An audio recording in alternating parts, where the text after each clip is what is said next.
Welcome to Beneath the Surface podcast. I'm your host, Daniel Bortz, the Millennial Rabbi. Join me as we talk to high-impact people around the world, discovering deep, meaningful ways to live life beneath the surface.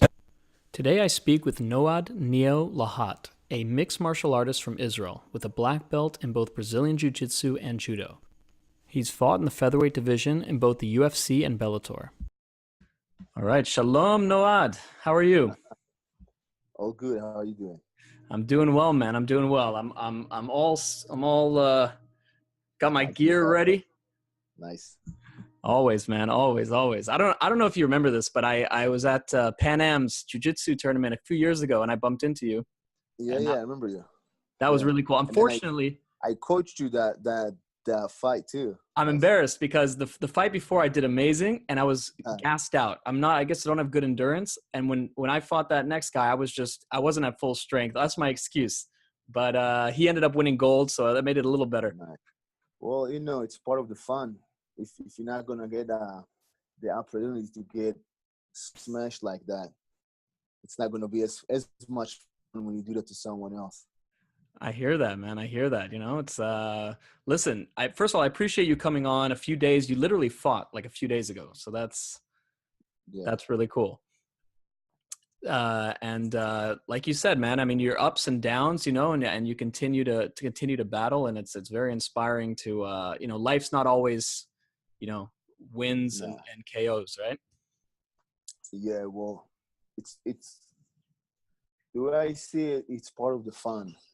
The opportunity, the possibility of losing, making the hard work sweeter. Those injuries that make you appreciate the time that you train and you do what you love. And you can't always climb up. If you climb up too fast, you explode like a missile. It's sometimes it's a two-step forward, one back, two back, one forward. I think this year wasn't my best. I went through like personal and it's affected my professional.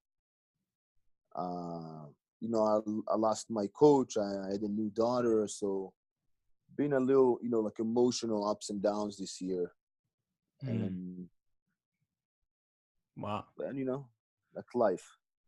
Yeah, man. Yeah. No, that's real. Like, I think mindset is a big part of what amazes me about, competing on the highest level is the mindset. And you obviously, to be able to go into a situation of the highest competition and to keep, not just calm, but to be kind of focused and able to perform at the highest level. There's only a handful of people that can do it. Do you attribute like being in the army or your competition growing up in martial arts or just training in the gym? Like, what prepares you feel the most to be like at your best when you're mentally, when you're like gonna fight? Well, I think in a house where both my parents were, if you, anybody who know them knows, like, oh yeah, of course he's a fighter. Like, both of them were fighters. Maybe not as a sport, but my dad was a high rank officer in the special forces in Israel for many years. That's where I grew up. My mom was an intelligent force high ranked officer. So I think it came from the house, see like and the competition. I think the competition build you. It's a work that the mind is like a muscle. You have to control it. You have to know that you don't follow the mind follows you. You tell the mind like how to think, what to do, what not to do. And I think today, like I really think today that people become soft, like really soft, especially the mindset. Oh, it's hot, turn on the AC. Oh, I really want to eat this right now, like at this second. So I'm not gonna cook it. I'm not even gonna go into the restaurant. I'm gonna go to drive through and order this 30-second burger. And so it's stuff like that. People don't know how to delay satisfaction. And I really think like to me, especially one of the things that are hard for people the most is food. What do you mean? I really want it right now. And growing up as a child, I think, mentioning that, as a child, eating kosher, then okay, so you want to eat milk, it doesn't matter. You have to wait 4, 5, 3 hours, whatever, you have to wait. And you learn that. And, growing up as a kid, every holiday, I had to cut weight. I was dieting on every holiday growing up. I was sitting on this, I was sitting, in the Seder, and no, I'm not eating. I'm just eating this much, Rosh Hashanah. And it teach you. And how to, and the military, of course. The military did a lot. And I give you an example. In the my last fight, in the warm-up, I rolled my ankle and fractured my foot. I still walked to the fight. Nobody saw that. Mm. If you saw the pictures after, they saw me in a cast, with punches, and people are like, when does that happen? Oh, that happened right before the fight. And I had to walk to the fight. Immediately my foot swelled up and become blue, but I had to walk, and because I agreed to fight, and I'm here right now, and I need to get paid. Right. So you walk to the fight, and I, like, in the fight, I didn't even feel the fight. I didn't, but I couldn't get up. I have a picture, like, sitting on my butt and not getting up because I'm looking at my foot and it starts swelling up, and I couldn't step on it anymore.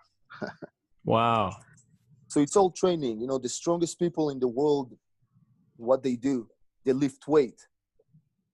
So the mind is a muscle. You have to drill it. You have to practice. You have to teach yourself, because you will come to the point when you weak, sick, got hurt, just don't feel like you're still to do something. But if all of a sudden I tell you, go pick up this rock, it's a 200-pound rock, but you never pick up 20, you will crash. You won't be able to do that. That's why you have to drill, and you keep this practice and keep the discipline, the self-discipline. Yeah, I'm 4 days after the fight. I'm back in the gym. I'm in the office in the gym because it's time to go back. I'd rather stay home, and rest, but it is what it is. Totally. So confidence isn't an overnight thing. It's a drop in the bucket every time you push yourself to be able to go past and develop. Yeah, confident have to base on something. I'm always confident because I know that nobody work harder than me.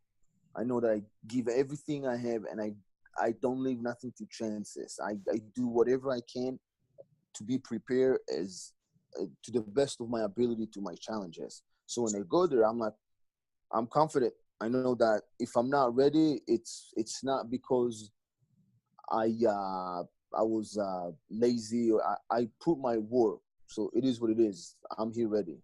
Right. So that's where you get the confidence. Because if not, you can't just you have to have a base.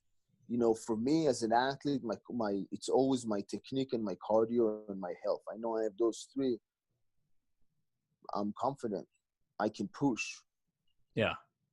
And do you find that during the fight itself, sometimes, like the little bit that I've competed, for me, it was so intense that I didn't think a lot. I just kind of went on instinct. But do you find yourself during an actual fight, like in your head, you're thinking, okay, I got to push through, like this is like your problem solving? Is it kind of more of an instinctual, you're just basing all your technique and it's like a war. You're just kind of going on instinct.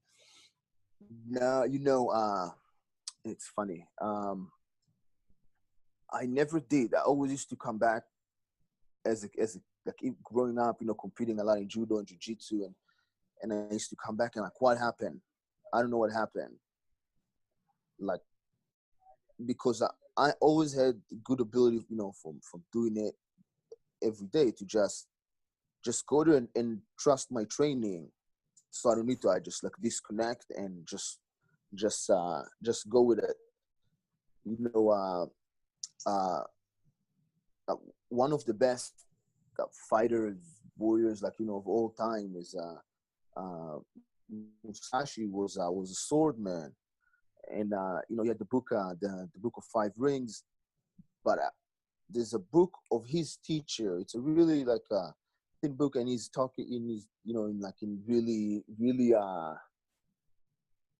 like old Japanese, and he's talking about to not pay attention to the leaves, because then you won't see the tree, and if you look at the tree, you won't see the So this when you come, especially to combat, when there's so many weapons, it's not just worry about the takedown and the guard pass. I'm worried about him jumping or spinning and shooting, and so you can't think. I can't think about the hands, because I look at the hands, I'll see the hands, but I won't see the legs.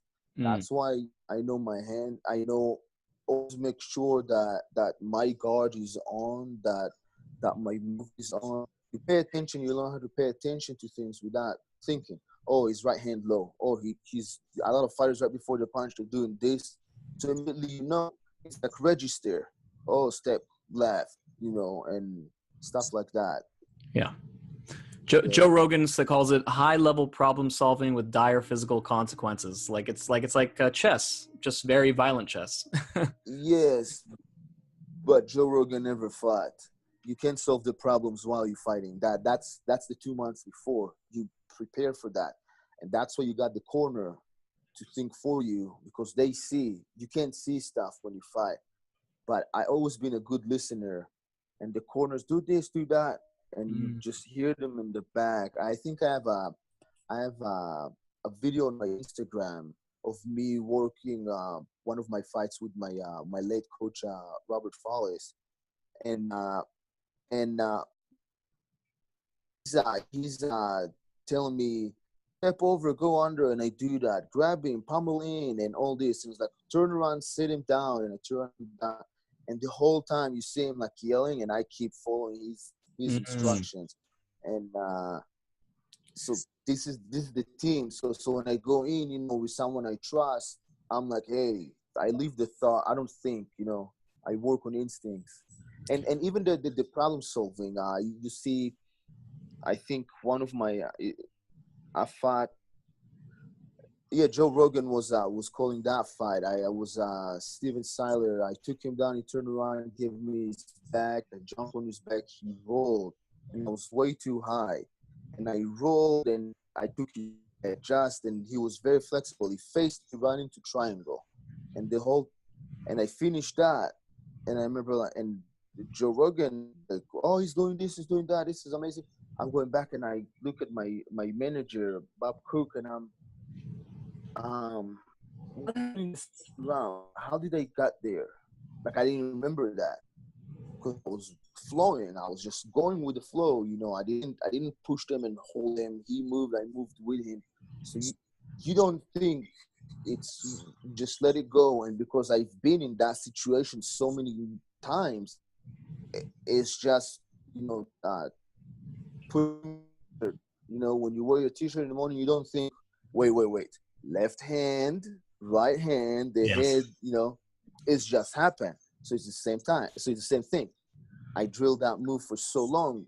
So when it just happened in the movement, for me, it just slowed down. Like, yep, this is where I go. That's what 100%. Yeah. Yeah. That makes a lot of sense. And what you were saying before about, it's like real life. Sometimes we need mentors or people that help us, because we only see it immediate, and people outside of us that we trust can say, listen, this is how they can give good advice, because they're seeing there's a lot of analogies from fighting for sure. You mentioned Joe Rogan, and there's that famous interview after the fight where you're going back to Israel to fight. It was a great fight. Now you won this fight, and you will now go back to Israel to fight for your country. This is an incredibly intense time there right now. Give us your thoughts on that and what this means to you. Just one thing. תודה רבה אמא, אבא, אלונה, ילד, אייל, סטפני, אין מצב שהייתי פה בלעדיכם. Now, I'm having fun here. This is fun, this is job. But I'll have nowhere to go back home if I won't go there. If me and my friends, my partner in arms, won't go and defend our country, we'll have nowhere to go. So it's something I really don't want to do. I want to stay here, have fun, enjoy that rest of the week after 2 really tough 2 months. But man, I'm going to have to go. Otherwise, I'm not going to have home. I have my mom and my dad have 15 seconds to run get a shelter when missiles falling on them. And I'm here in sunny California. I love California, but I had to go defend my home. Well, I think I speak for most of the human race. We hope for a peaceful resolution to that. And of course, for you as a friend, I wish you luck and I hope you come back safely. Me too, man. As a soldier, as a combat soldier, there's nothing I want in the world more than peace. I don't want to see my younger brother go in the army. I don't want to see me and my other brother going back home on Sunday. I don't want to see that. I want to see more killing, more blood. I want to have peace. Only blood is right here in the octagon. Thank you very much, brother. Good luck to you. Noad, Lahat. Right? How does it, I look at the grand history of the Jewish people, and, we had fighters back in the day from King David, there were armies, and then we kind of went through a stage in culture where kind of in Europe, the Jewish people We have look no like country. it's a new time now. I mean, That's the difference between Israelis and Americans.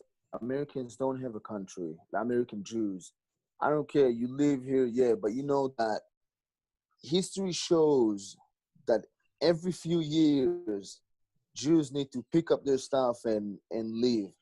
I don't care if it's Russia, Germany, France, England. You see it now. At some point, Jews will, pick you, or you're going to choose to go back to your home. And that's the mentality. Like you see Israelis' demeanor and like the way they walk and talk. It's way different than American Jews. We don't apologize. got swag. You see a lot of American Jews, like left, a lot of BDS Jews, and I'm like left wing anti-Israel Jews, and you see it. And I think just stay out of it. If you don't have to come and hurt, but they feel, oh no, they're doing this, it's bad, because their mindset, they still don't live in their country, they're still guests, so they're always trying to be nice and polite to everybody, even though they burn their brothers and sisters that fight constantly.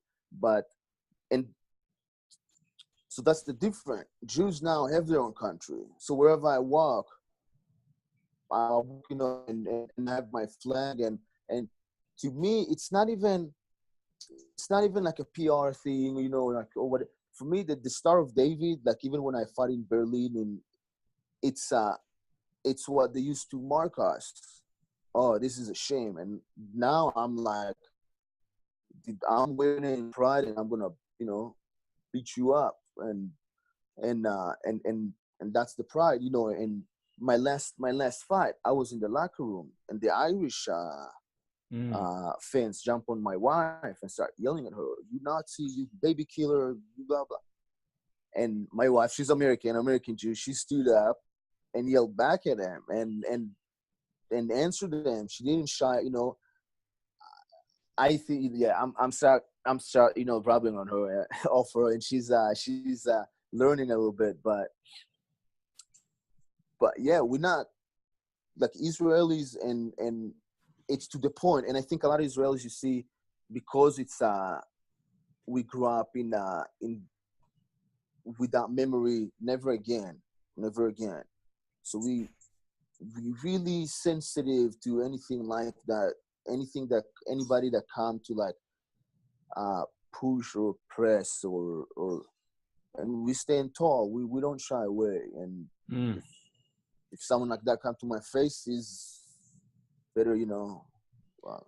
And you represent that around the world. You give a certain strength to Jewish people that follow you and see you. There's not that many in the UFC or in any mixed martial arts on, openly Jewish and Israeli. So do you feel that when you go out there that you're representing like a bigger thing? Like I'm happy to. It's usually the people who hate me really hate me. The people who loves me really loves me. And, right. And the people who hate me, I'm happy they hate me. Usually, if you go on my Twitter and stuff, you see like it's usually a bunch of Muslims and left-wing Europeans and a little bit Americans. But you baby killer, you this and that. And to me, every time they do that, I carry that with pride. I'm doing something right, and I enjoy to see that, because I don't see that. I'm in the gym all day, and I'm surrounded by everybody but Jews. And when I do, when I go before the fight, I get the messages, and I see the comments and stuff from the people and from a lot of teenagers in Israel and soldiers in Israel mostly. And it's warmed my heart, and I know, okay, I'm doing something right. If I give those people, the strength, and they see that you can, you don't shy down from who you are, what you are, like it's funny. A lot of times I got like a lot of time people call me Israel. Hey, Israel, hey, like stuff like that, because they don't know any Israelis, especially in that world. So when they start calling me that, I just embraced that, and I was like, yeah, I have no problem with that. And everywhere you go, I mean, like you're at a top gym, you mix with all the top, fighters in the world, and if you leave a good influence, that's it changes people's perspectives, because they don't know. It's a lack of knowledge, I think when people meet somebody they think they hate or whatever, then I didn't know this was like a normal, good guy.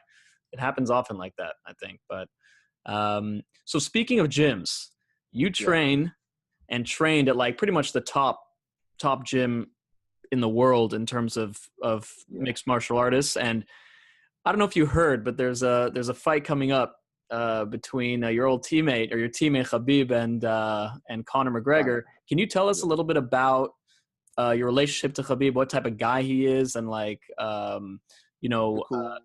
what's he like in the gym? He's a very hardcore religious Muslim guy. He's more religious Arab guy I ever met. He and his friends.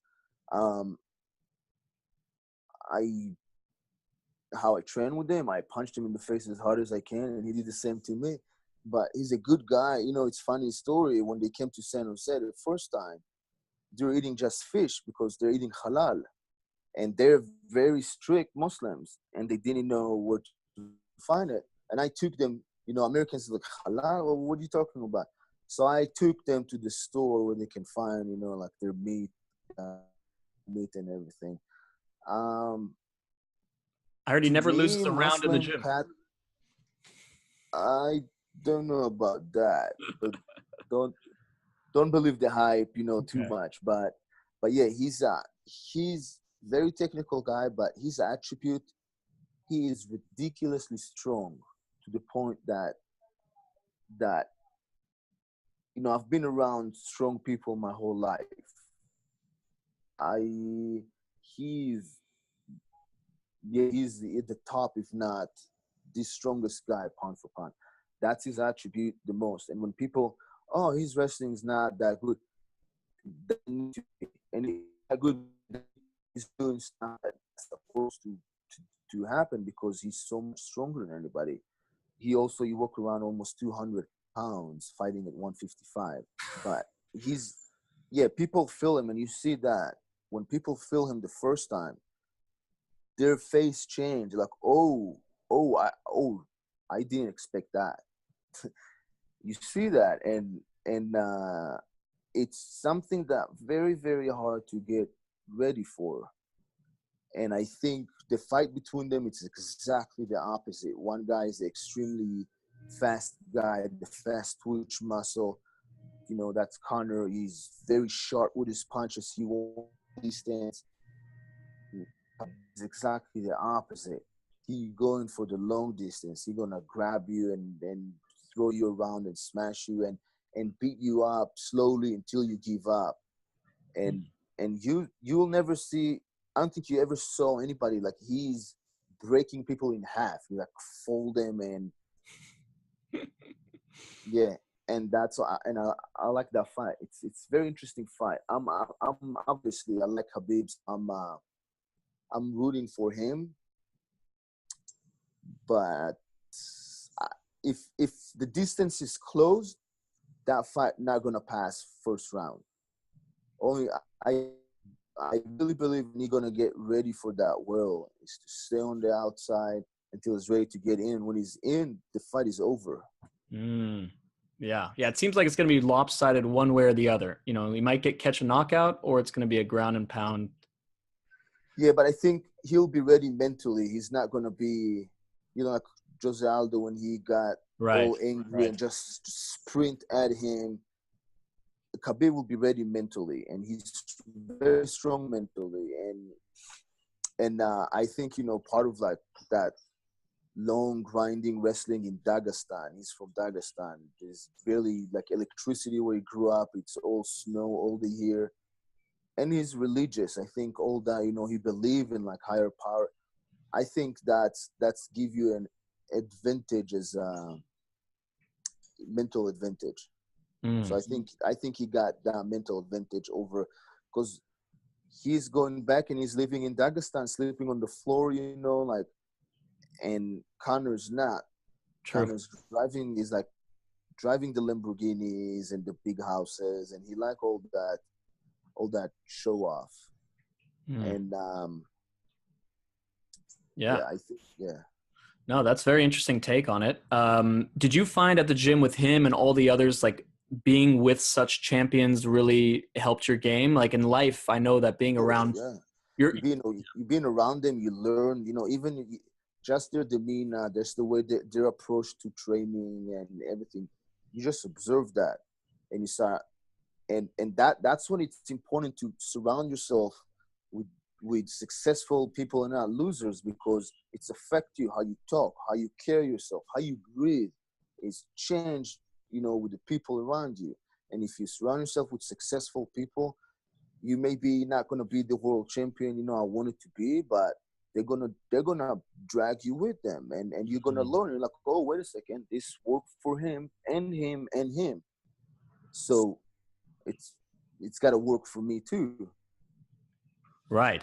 Or the opposite. Yeah, you get dragged down. Yeah, you're definitely a collection. I think there's a quote: "You're a collection of the people you surround yourself with, or the 5 people that you hang out with." And for you, when you're going into your battles, whether it's in Israel or in the cage and everything, do you have any ritual or any prayer or anything that you look up to, or is it kind of all reliant on your preparation? No, I don't do that, because I see ritual and stuff as weakness. I only pray for health for me and my kids. That's it. Because you pray for that one car that is finally you get it and you die after 5 minutes in car accident. I don't ask for anything but health. That's it. And yeah. Sometimes it feels like a King David versus Goliath. You know what I mean? Like it's, but you feel like you can take on anything. It's definitely that mentality. But you need to know how to prove yourself even when you don't feel like, Yeah. So what was it like? You mentioned you fought in all across the world. When you were in Germany, I know that was special for you. What kind of experience was that, fighting in a place where 60 years before Jews couldn't really defend themselves? Yeah, that was a grueling fight, like a 3-round fight. I watched it. Was everything. Yeah, I left in that fight everything I had. Yeah. And yeah, Back and forth. It meant yeah, it was close fight, and it meant a lot to me. That place. In that place, it's more than win or lose. Win or lose mean nothing. It's about how do you feel and what did you give? Did you give everything you had in that challenge?